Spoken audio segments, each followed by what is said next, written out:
I did a lot of traveling around looking for a viable, vibrant, numinous approach to spiritual reality, and the only place I found it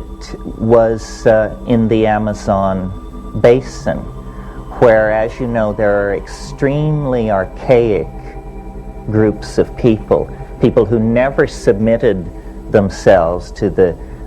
historical process the way the peoples of the Middle East and Europe did. And there flourishes, through the use of chemically complex plants, techniques and traditions for accessing a world invisible to the rest of us, a world of forces and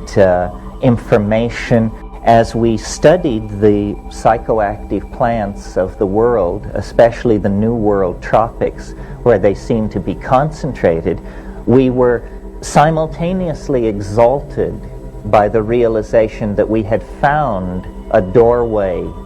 a real doorway into hyperspace, and at the same time tremendously upset and alarmed by the fact that this doorway is in the process of being dismantled by the forces of human ignorance that are not even aware of its existence. So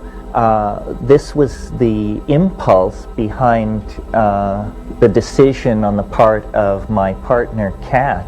and I that these plants must be saved.